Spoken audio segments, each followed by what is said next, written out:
Okay, guys, it's Ralph from the Long Island Shucking Truck, and I'm starting to get real busy, getting a lot of success. There's a lot of things going on. This is going to be a crazy year. I got some really, really good things going on here that I can't wait to share with you. And as the summer comes and I have a little bit more free time in the week, we're going to really start pushing a lot of the podcasts. So get ready. We got a lot of things coming. But what we're doing today is something really different.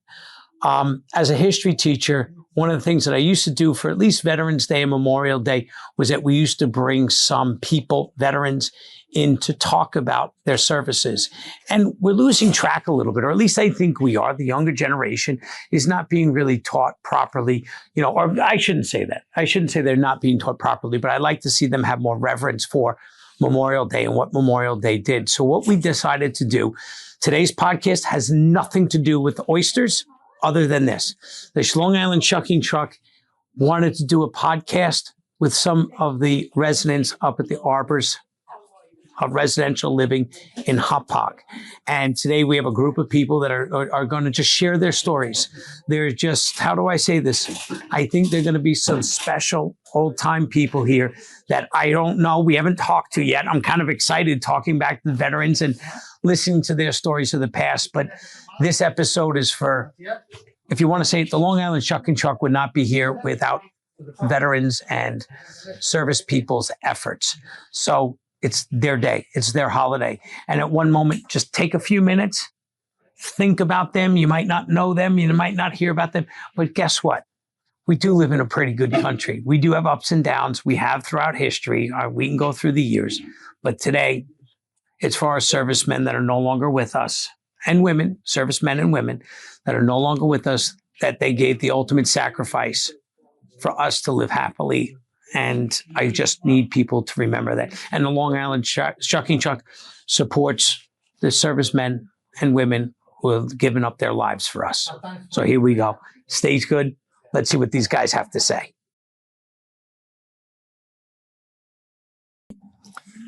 I was in a China, Burma, India theater, sometimes called CBI. Excellent. And that was during which war? World War II. And it was not known as the Air Force. It was the Army Air Force. It didn't become detached till the war ended. I was assigned over to Calcutta, which was United States Army Air Force CBI theater. And I was there for about 3 months when they moved further away over to Calcutta. Really? So that puts you, may I ask you your age? What's that? Your age? My age at that time when I was drafted was 18 years old. 18 years old. And that makes you today how old? 101 years old. God bless. 101 years old. So you're probably one of the last surviving World War II veterans. What's that? You're probably one of the last surviving World War II veterans. There's not many of you left. There's only about 1/3 or 1% of living servicemen. There was 16,400,000 servicemen, and it's only about 1/3 of 1% that's still living. And I'm fortunate enough to be here with you. What's that? I'm fortunate enough to be here with you. Oh. So what do you think of Memorial Day? When we talk about Memorial Day, the younger people might not have an understanding of what you went through for Memorial Day. Well, I don't like to bring the subject over. They might think I'm bragging or... But this is your opportunity to brag. That's what we want. Yeah. You've lived on the planet for 101 years. You're allowed to brag. There's not much left. Yeah. I hope you still got a lot of life in you. So did you see combat when you were in CBI? The closest combat I had on the way over to India, we stopped over in Algiers. I was the whole group was the boat was there for 2.5 months. And then as a Liberty ship was coming in, that small ship, a three-ship convoy over there, which was a larger ship. It was the one I was on was that ship with a British crew. And as we were leaving over there, as I was leaving the port over there, we were attacked by German Luftwaffe, and one of the three ships was sunk. What I say, and I can't say it was a fact over there, but all the lives were lost. That's what we meant. If you call that comeback, we had no way of firing back over there. It was, like you said, it was a Dutch ship with a British crew. So you were just sitting ducks. Yeah. Yeah. And they lost everybody. Anyone playing against a freighter or something like that, they're not well armed like the naval ships are. It's hard. It must have been hard to watch that happen. It was a British crew captain that came down and said, in his British accent over, "We've been attacked." Oh my God. That's crazy. It's crazy. So what do you think of Memorial Day? How would you like to see young people remember Memorial Day? How would you like young people to see and remember Memorial Day from a veteran of World War II?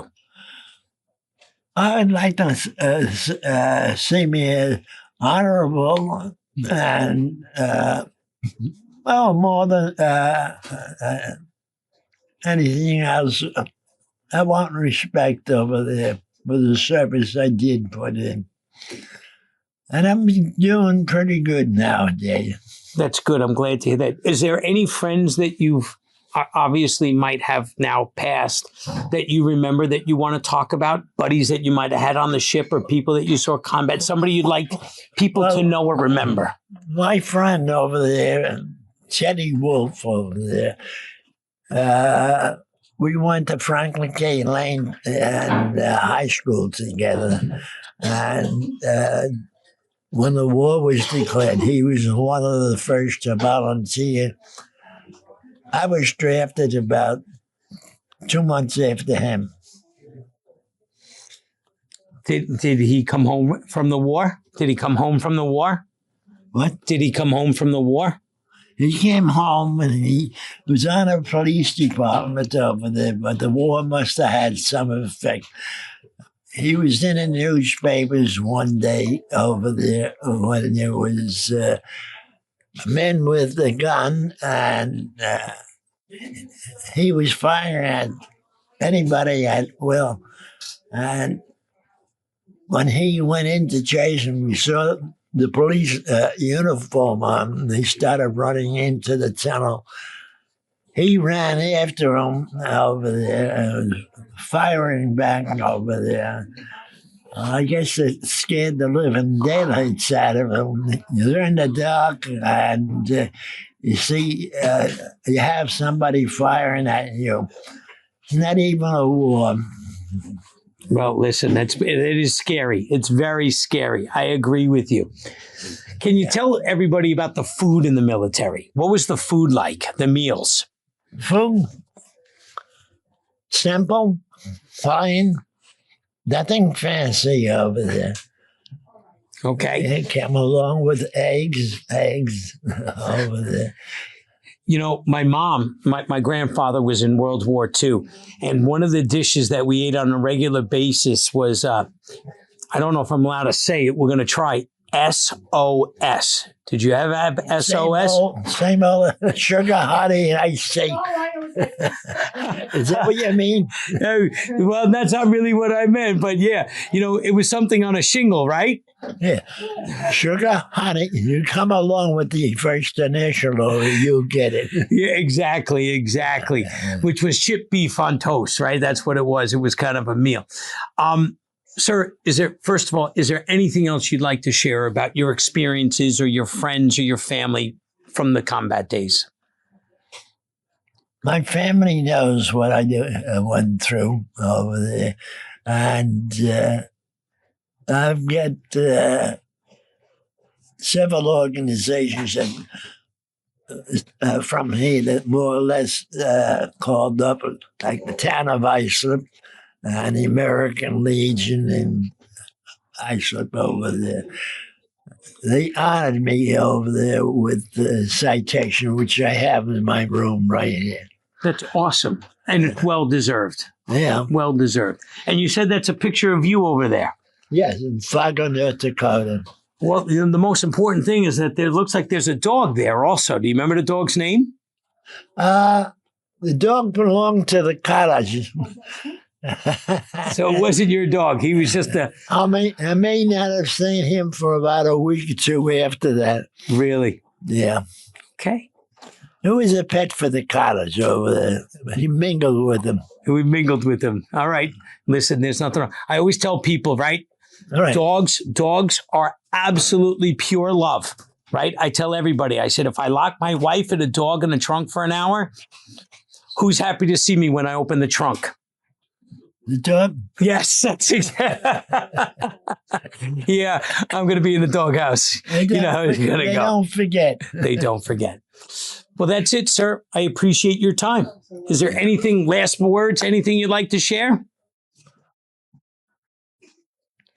The oddest thing over there, it took 21 days for me to go from by ship over from West Virginia port over to Algiers. As I said, I stayed there for 2.5 months.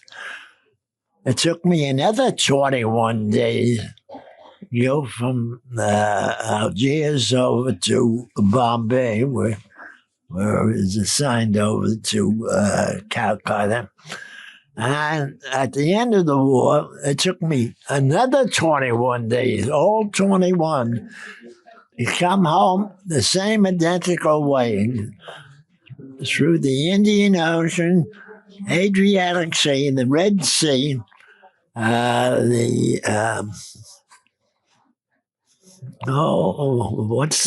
the name of that? Mediterranean? Atlantic? The canal over there. Suez? Suez Canal. The Suez Canal, yeah. The Suez Canal over into the Mediterranean, into the Atlantic. And home. 21.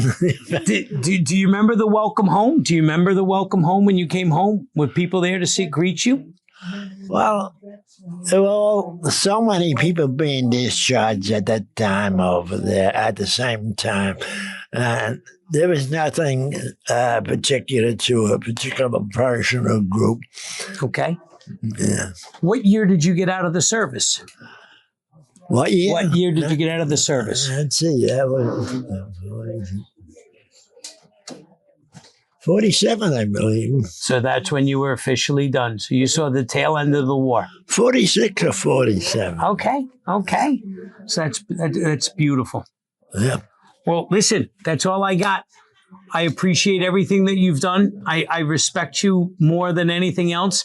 This is going to last forever. So you might be 101. This is going to last for at least another 100 years after you. Oh, thank you. All right, my friend. Congratulations. And thank you for the honors. Oh, my God. Listen, it's my pleasure. My name is Cecilia Burke. Mrs. Burke? It used to be Cecilia Kaczynski, okay? That was my father, who I want to talk about today. Okay, well, please. What would you? It's okay. Okay. This is beautiful. What did your dad serve in? My father was in the Navy. He was in the Fighting Seabees. And I know very little about him because I was little when he was already dead. I do remember that in the Navy, he got a tattoo on his arm of a rose. It's okay. We're remembering your dad. That's what we're supposed to. Okay. And I do remember that he had a box. There were a whole bunch of stars in there. There was a silver star. I think that was for bravery. He also had he was shot and he got what is that? The Purple Heart? The Purple Heart. He got the Purple Heart. And I miss him. And I feel very honored. He was a policeman. But when he came back from the war, I remember that he had this PTS, whatever. Right. And he was he was hospitalized for that. I remember going to see him in the hospital. But then again, he came out. He was a wonderful man, and I miss him very much. Do you know what a CB did? A construction battalion. I don't. That is correct. Yeah, I do. I remember that he got a little necklace with a bumblebee on it. That's correct. And I don't know whatever happened to that. Oh, Yeah, I would have loved to have that. I bet you would have. Yeah, And CBs really took a lot of heavy fire in a lot of different conflicts because they would go in, they would build ports, they'll build airstrips. Right. I knew that. It was really kind of difficult. I know. So they really did a lot, And do you know where he was stationed? I don't know. I don't know any of that stuff. That's fair. That's all that I know is what I've just told you, But you know what? I'm glad you were able to share your dad with us. It really is special. It really is. And if there's anything else, is there anything else? Do you remember any food that Dad liked? Is there anything? I think Dad, well, we were Polish, okay? We still are, as a matter of fact. But my mother was an excellent cook. She did catering and all that kind of stuff.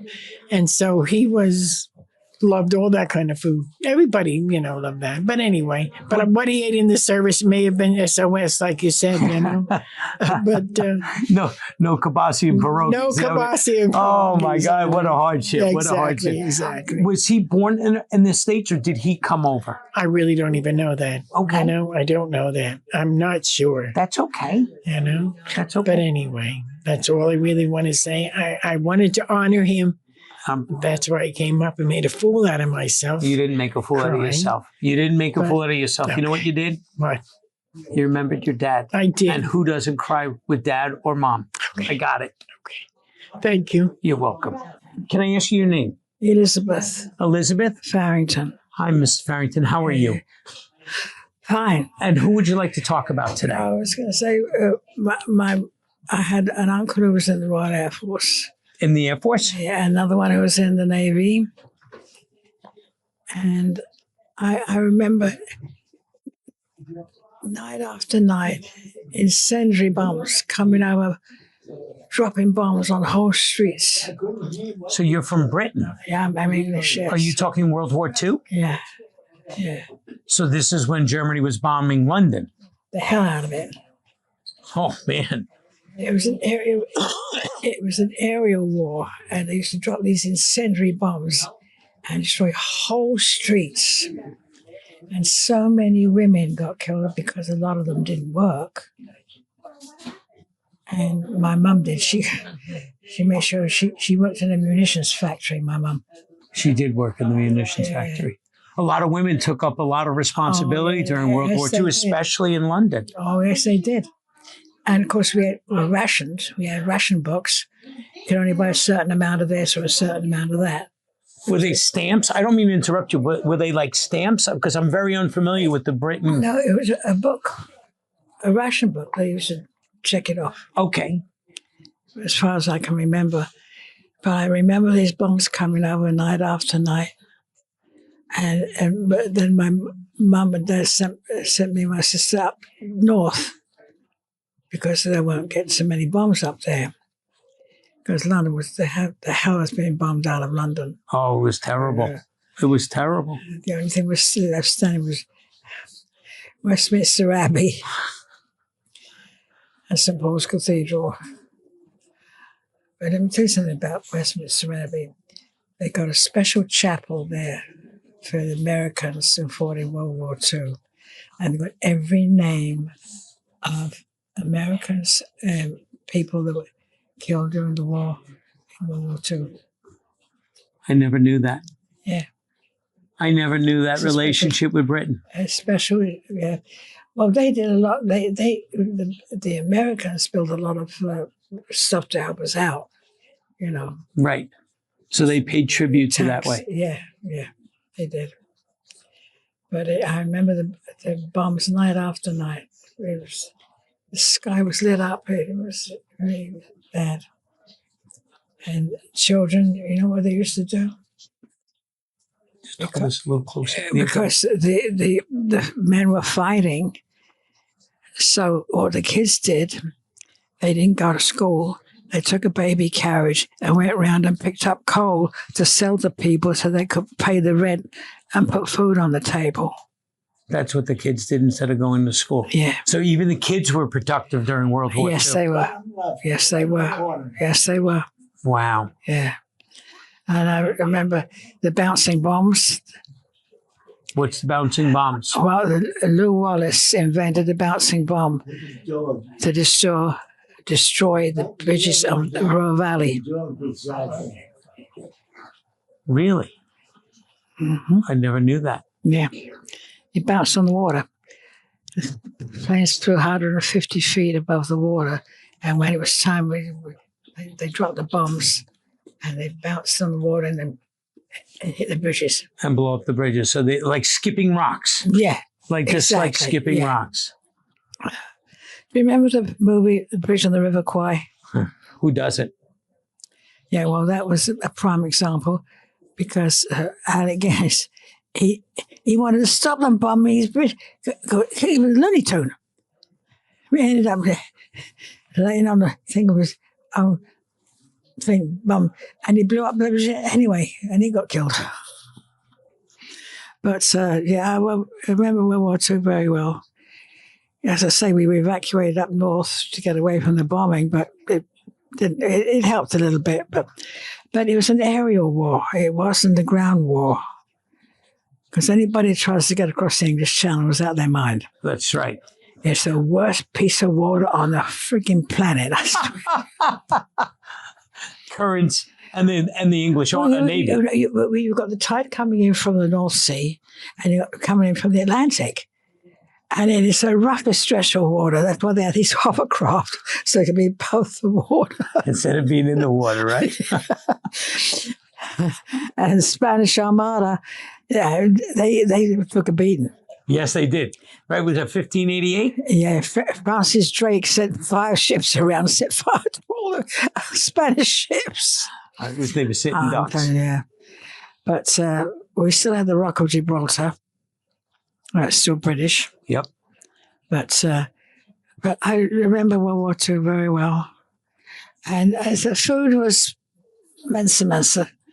Well, during the time, I'm sure. Yeah. And you said your uncle, and who else was it? My uncle David was in the Air Force, and my uncle Chum, I don't know what his first real name was. We called him Chum.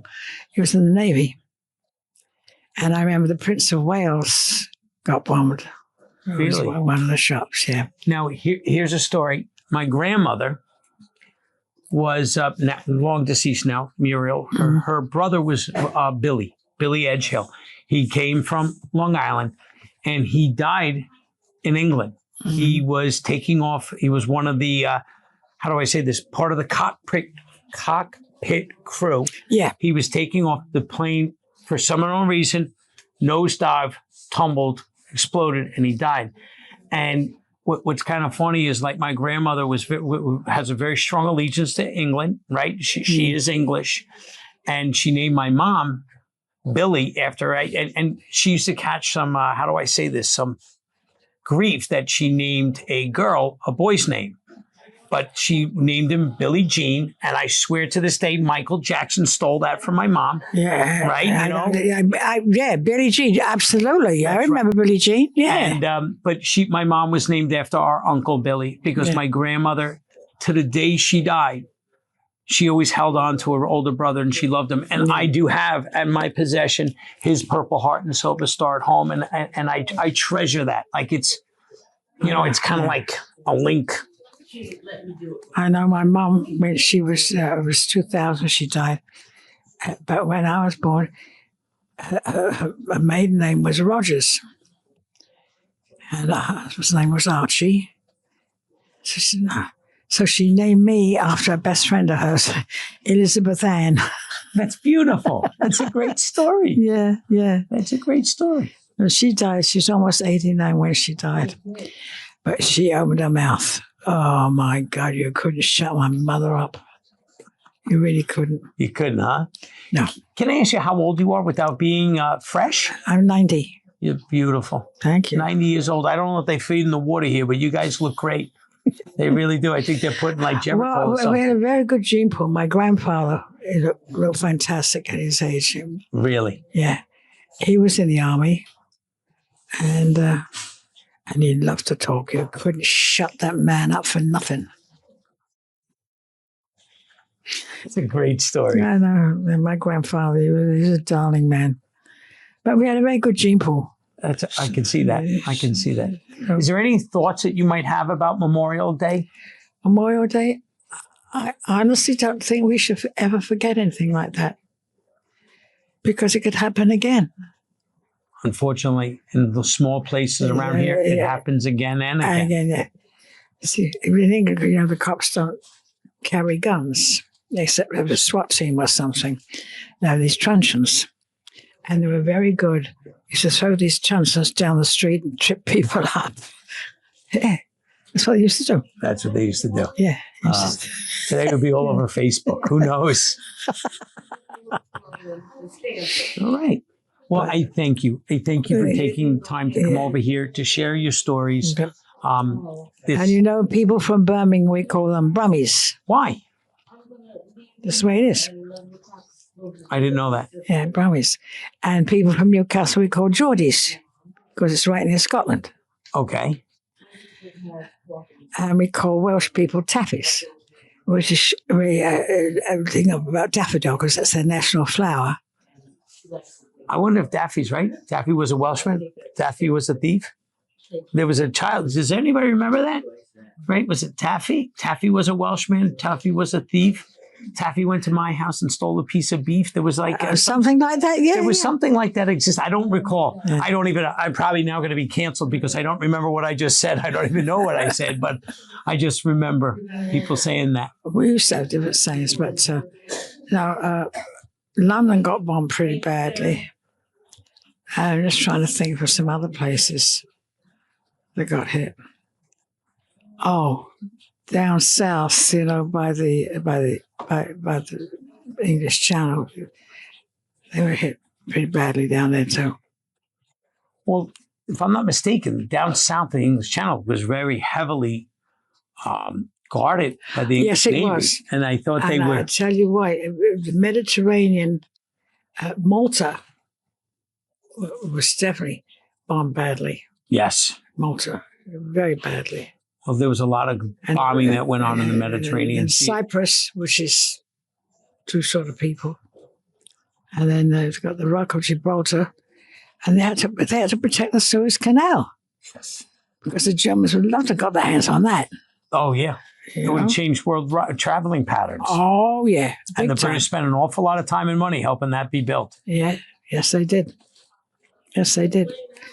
But one thing, the Americans did help us because they built tanks and helped the Brits with munitions and different things they needed. But, I remember it quite well. Quite well. But I was only little, 3 years old. But you remember it. And guess what? We're going to save your story now. Yeah. Your story is going to be saved from this point moving forward. Oh, thank you. No, thank you. I wasn't around for that, but I appreciate it, my dear. Thank you. I was born in 1936, and 1939 is when the war started. Yep. September 1st. Yeah. September 1st. God, boy, did they bomb the hell out of us, too. They really did. I bet you can still hear the bombs, huh? Oh, yeah. I remember the incendiary bombs. They were awful. Like I say, they're meant to destroy by flame, Right. London burned. Oh, right. London burned for weeks. And is Paris burning? And it was so years ago, but is Paris burning? Because the French were the Vichy, which were the worst French on the bloody planet. Oh, de Gaulle was a good man. He was. Yeah, de Gaulle was a good man. He was. He tried. Yeah. And who else? You see, I had an uncle, two uncles who were in the service. And Oh, my grandfather, he was in the Home Guard after World War II, just to keep an eye on things. And that, you know. The Home Guard was a lot like the National Guard. They kept Actually, they were like a super police, right? They kept the peace. And the Ravens never left the Tower of London. They didn't? If the Ravens left England, that would be the end of England. Really? Yeah. I don't know what that means. The Ravens, birds. Yes. Yeah. And they're still there. So the Ravens live in the Tower of London. Yeah. And they keep an eye on them. They make sure they have eggs and everything, you know. And they say once the Ravens leave, that's the end of it. Because of the Tower of London. Because London's all bridges, you know. It starts from Tower Bridge right through to all the way down to Kingston. It's all bridges. Yeah. That's when we had London Bridge is falling down, huh? Yeah. It didn't make it, though. Well, that's it. Yeah. Thank you very much. You're welcome. You have a great night. Thank you, dear. How do I say this? I just sat down with some pretty remarkable people. One man was 101 years old. He's a World War II veteran from the Pacific Theater. You know, every time I do this, I think I do something that's pretty special. And then I listen to other people's stories. We have a woman that was in London when it was being bombed with incendiary bombs by Nazi Germany. And she's telling her story. And a gentleman, you know, watching a ship go down and everybody lost their lives. These are stories that we're not getting back. These stories are not on social media. These stories are not on the movies. They're not on this. These are people that are sharing the things that they know. And I got to be honest with you. I'm a little humbled by it. This is not about oysters or clams today. And if that's what you were looking for, I apologize. But this is bigger than me. This is bigger than everything. This is paying tribute to people who, again, and every time I do this, and I did this as a school teacher, I bring veterans in. But I don't know, maybe I'm just getting older. Maybe I'm getting a little bit softer. But I sat down with a 101-year-old man today talking about his service. Yeah. And I got something to complain about. He's lived a pretty good life. This is Ralph from the Long Island Shucking Truck. Get ready for some really good stuff coming up. We got a lot of things coming. I got a whole bunch of things to share with you. I wish you all the best of luck. Thank you for following me, and do me a favor. You might not share this one. You might not have shared other ones. Share this one for me. Show your kids, show your grandkids. Remember we talked about family? Take 15 minutes, 20 minutes, and let them hear the voices of yesterday. And let that be the reason for tomorrow. Thank you. We'll see you soon, guys.